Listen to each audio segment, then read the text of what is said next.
This is Asan from MMADK. Today we have the Cage Warriors lightweight champion Stephen Ray here. He is 24 years old from Scotland.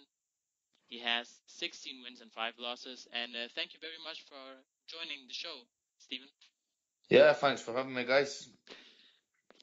First of all, congratulations on having the new baby. So, did you have the baby yet? No, I've not had the baby yet. Time. 8 weeks. In 8 weeks. So, do you know if Yeah, 7, 8 weeks. For a girl? It's meant to be a girl, yeah. Be a girl. I hope it. Okay. And you have some kids right now, right? Yeah, I've got 2 kids just now, and I've got my third child on the way. It's supposed to be a girl. So a lot of things going on at home. What's that? I said, so you have a lot of things going on at home.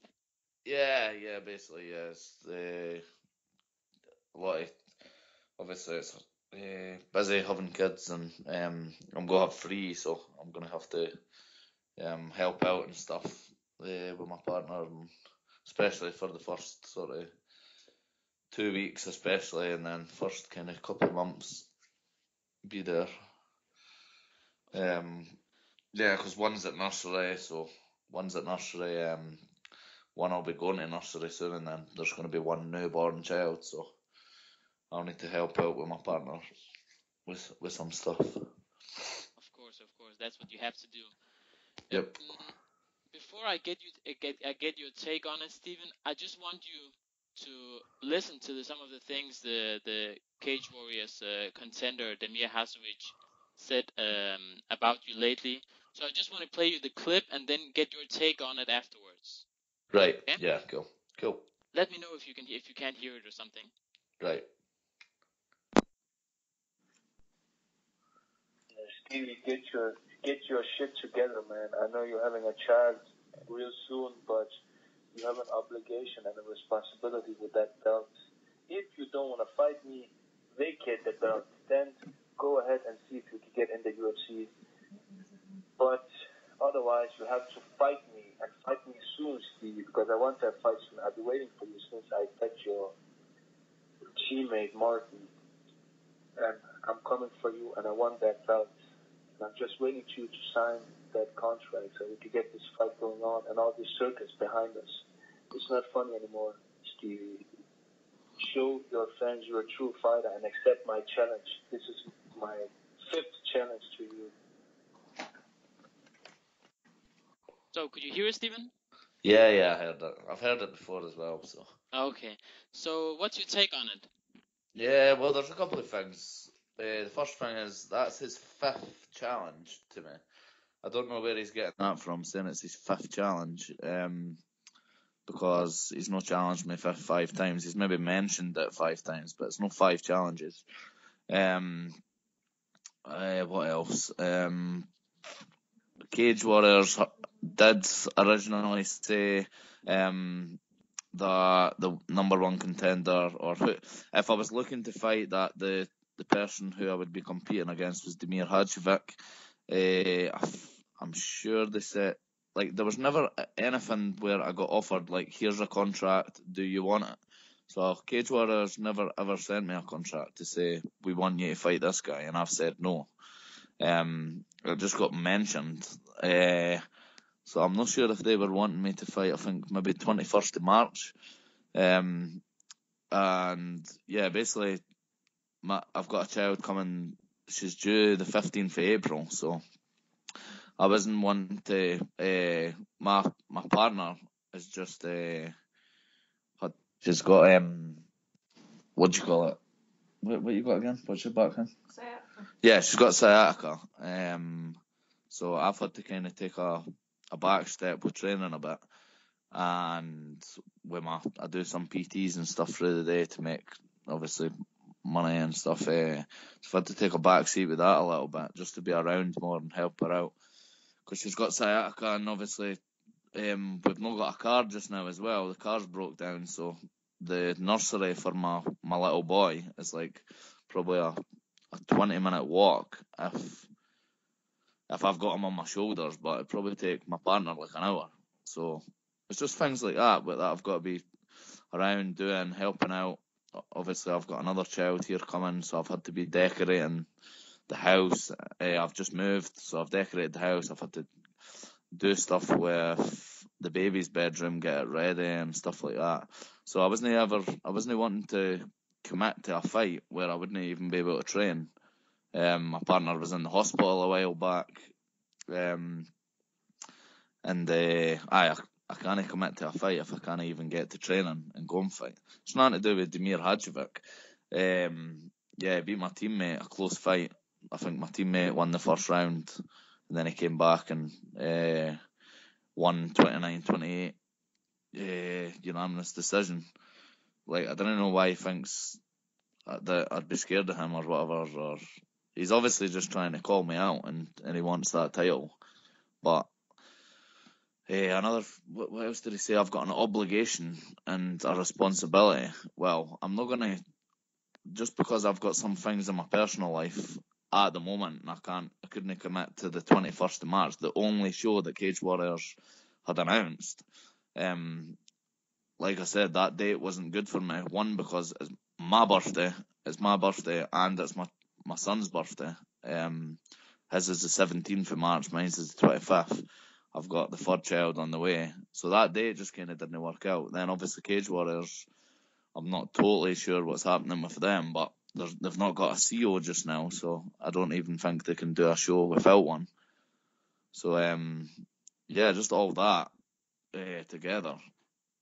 So were you were approached by Cage Warriors, you say, but you didn't have a contract in front of you specifically. Is that correct? Yeah, well, I think it goes through my management and stuff, so I think I don't know if they just answered back, but I remember there kind of being a freeway conversation with me, my coach, and my management, and it just basically said that if I was looking to fight, that the opponent would. I remember us saying that the opponent's probably going to be Saul Rogers or Damir Hadzovic, and then I think that's when Doolan, my coach James Doolan, said the opponent that it would be is Damir Hadzovic. So that's all really that got said. I've never once received a Cage Warriors contract saying, like, sign it or anything like that. I'm not sure if my management have, but yeah, that's basically it. It was just with me having personal things in my life at the moment. I wasn't looking to fight at that date, and that's the only date that Cage Warriors had announced. And then obviously there's other problems now as well with whatever's going on with it. But yeah, you're obviously talking about the CEO of Cage Warriors, Graham Borland, stepping down, and we'll get to that later. Yeah. Well, there's no shows. There's no like. I mean, when's the next Cage Warriors event? Nobody knows. Nobody knows what's going on. Everyone's been given a one fight. Like, I'm not sure if it's champions as well, but I just read that thing there where every Cage Warriors contracted fighter is allowed to fight elsewhere for one fight. How were you informed by the one fight exemption? Were you contacted by someone from Cage Warriors saying that you can get a fight somewhere else, or?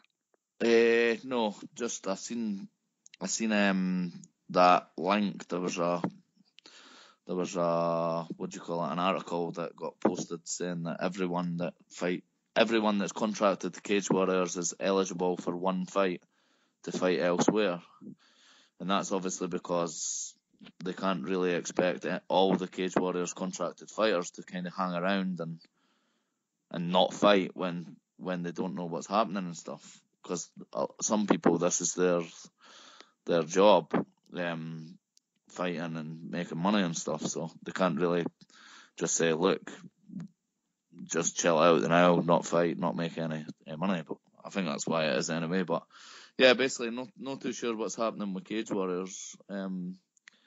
So yeah, that's why. Yeah. So So what does it do to you? Because I saw that you and Damir Hadzovic had a heated discussion on Facebook about him calling you out and saying that you don't want to fight him. What does it do to you when you hear a fighter saying stuff like, sign a contract, or you don't want to take the fight. So why did you reach out to him on Facebook? Basically just because he's being silly. Like, I'm the champion, and I've never said that I wouldn't. I've always just accepted. I know that there being a champion, there's that sort of responsibility where you don't get to choose your fights, and you shouldn't ever really get to choose your fights when you're not a champion anyway. I've never been like that. I've accepted fights where I maybe even shouldn't have fought, and it's tough fights. Like, way back, my very first ever Cage Warriors fight, I fought I can't even remember his name. Asan NG or Niji or whatever he was. Yeah, like, I fought him. I was just a local fighter. I was training at a very small club, and I got offered a fight with him, Asan NG, and I heard that he was one of Europeans' best middleweights, and he was dropping down to welterweight. It was on a few weeks' notice. He had already had a fight camp, and I took it. So that's just one example. There's plenty of other examples where I've fought either on short notice or just fought against guys that people think that I shouldn't even be in the same cage with. I've been an underdog a lot of my fights, and I've basically got that mentality where I'd fight anyone.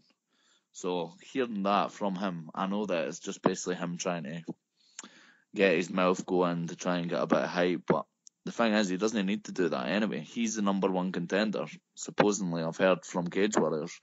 So he's obviously, I think he was just trying to talk it out so that he would get the fight quicker, or he would get that sealed. But yeah, there's obviously a lot of problems at the moment, and not sure what's happening. But yeah, I'd fight anybody. If I got offered to fight Anthony Pettis, and I knew I could make the weight, like, let's just say 6 weeks' time or whatever, then I would do it. It's nothing to do with the opponent. I don't take easy fights.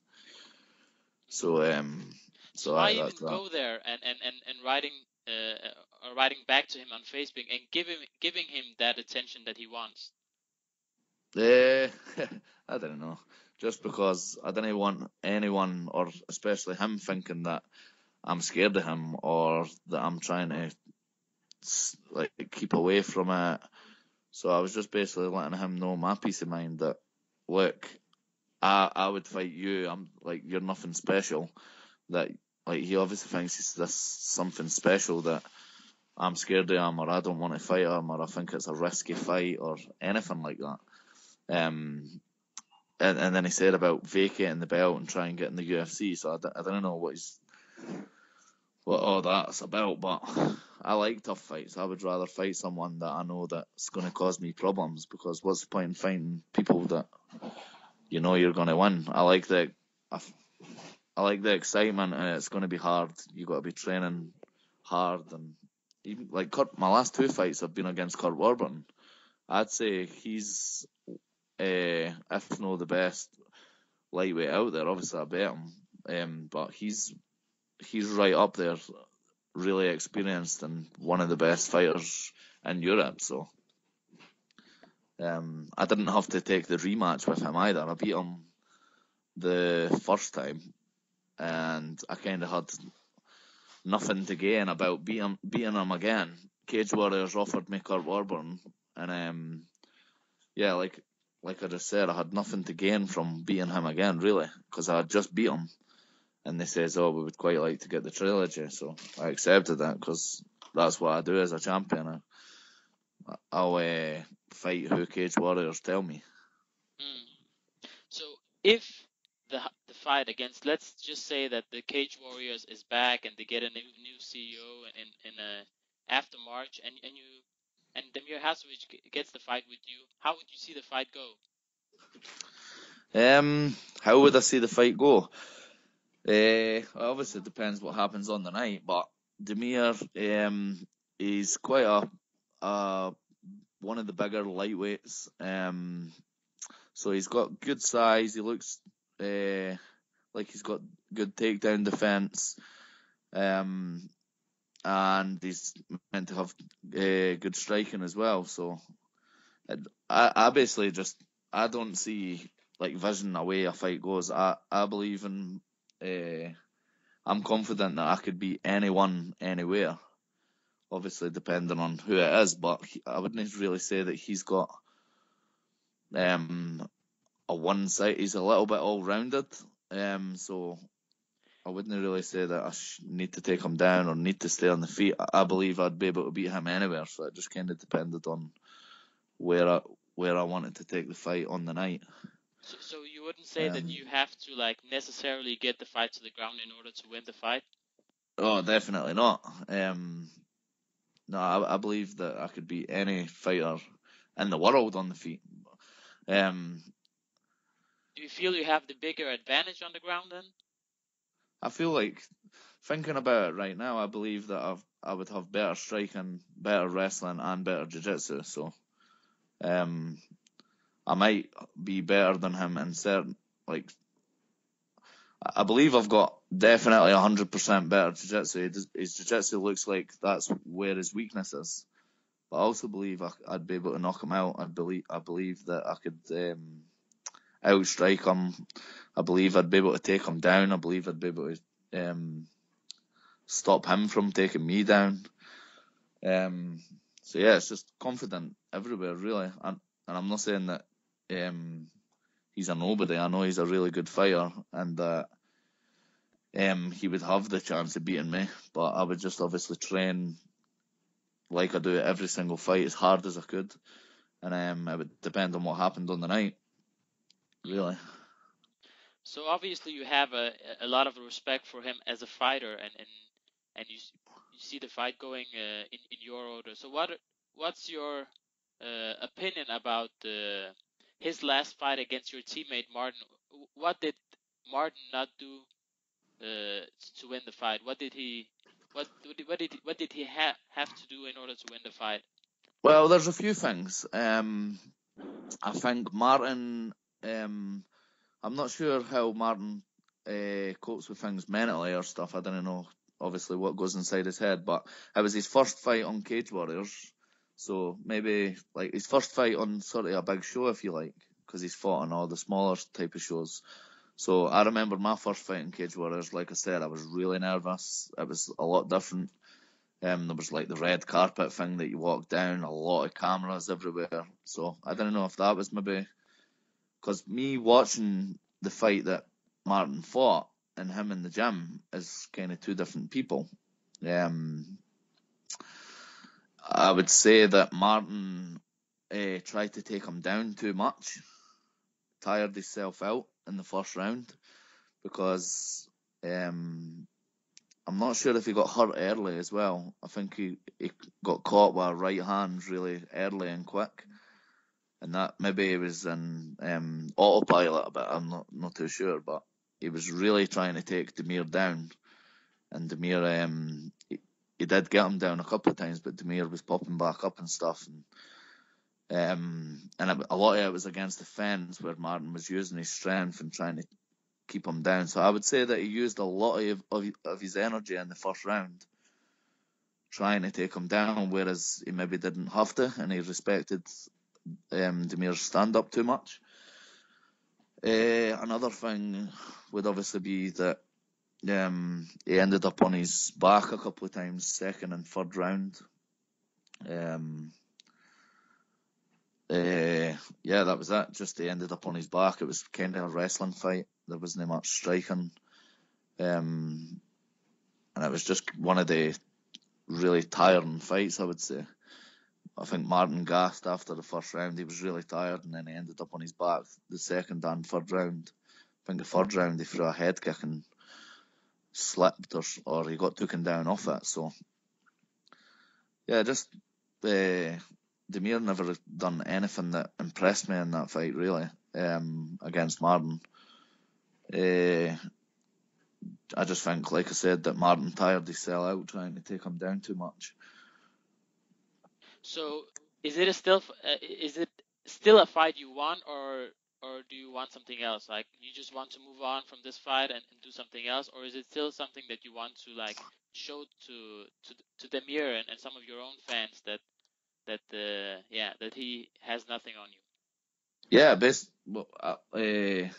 I'm not that bothered about the fight, but he's definitely a person I'd love to punch in the face. So especially with just what he's saying and stuff as well. So I'd kind of like to go out there and shut him up a bit. But I'm not, like I said, I'm not that bothered about it. If I got offered a different fight, then so be it. But the main goal, obviously, the same way most fighters, is to try and get to the UFC. So the UFC is coming to Scotland in July. I'm hoping to get on that card. So I'm not too sure what's happening before then. If I'm going to be maybe trying to hang it out and get a fight there, or because I'd imagine if the UFC wanted me to fight on that card, July 18th, I'm imagining that they would probably let me know around April time. So with what's happening with Cage Warriors just now, me having a child at the moment, coming soon, then I'm just kind of hanging it out just now. I'm training still.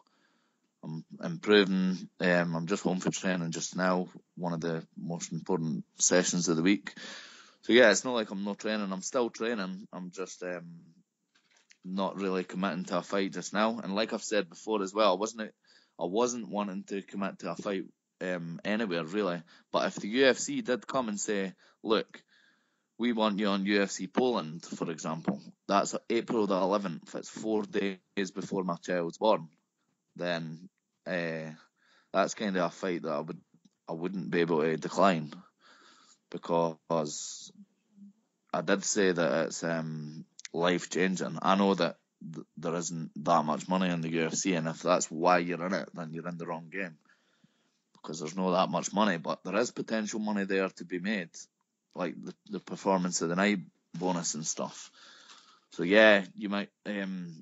That's basically all I'm doing right now. That's the only money I make is from fighting and doing a little bit in between. So it would potentially change my life fighting in the UFC, because, like I said, I'm living quite poorly, if you like, now on fight.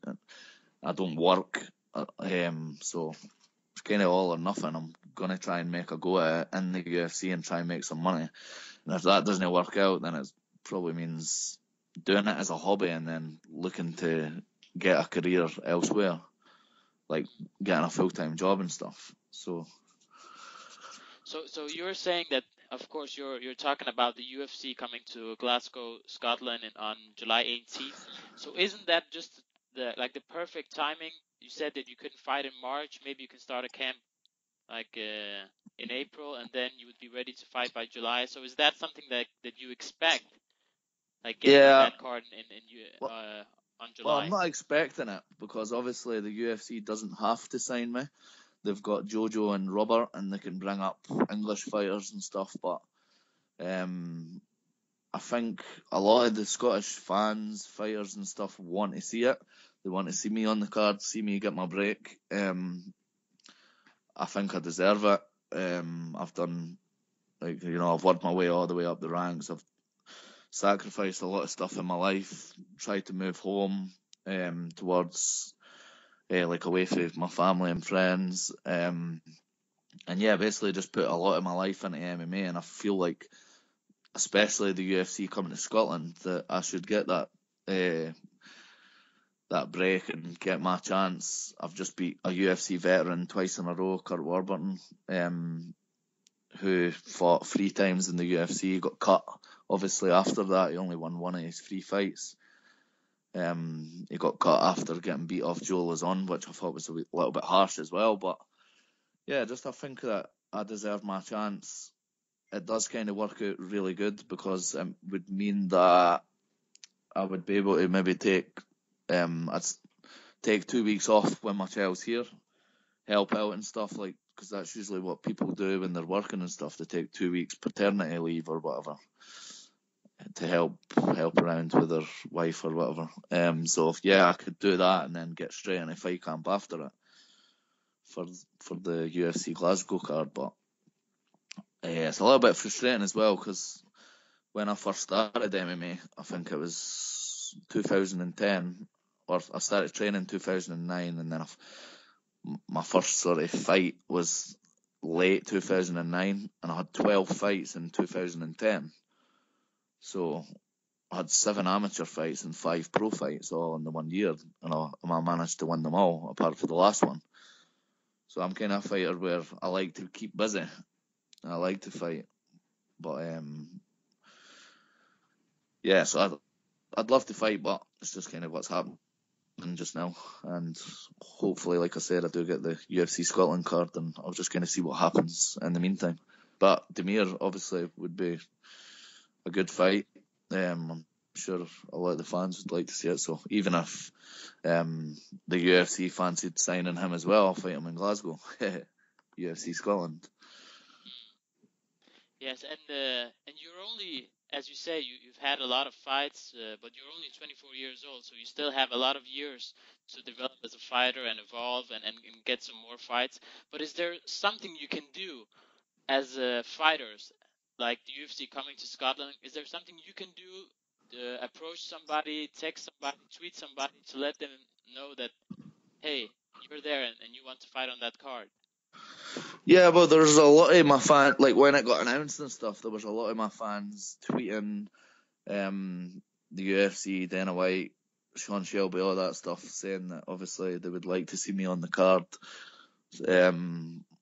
My coach, James Dillon, and has been in contact with Sean Shelby and stuff like about Jojo. Obviously, they speak a bit and stuff because Jojo's fighting in the UFC now, and my other training partner, he mentions me a couple of times, Whiteford. So I think they know about me. My management as well has been in contact with Joe Silva via email, and Joe's basically just said that the UFC lightweight roster is really full now. There's a lot of guys. I think he said they've got over 100 lightweight fighters, and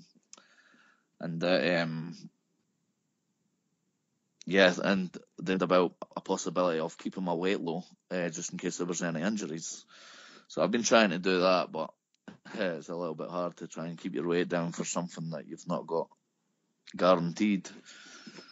So yeah, like I said, I'm just training away. I'm improving all the time. I was looking at maybe trying to get back over to TriStar to train for a bit and stuff. So I think now maybe I'll wait until after the baby's here and stuff, and maybe go then, or not too sure what's happening with that. But yeah, I'm just looking to keep training, keep getting better, and hopefully something falls in place, and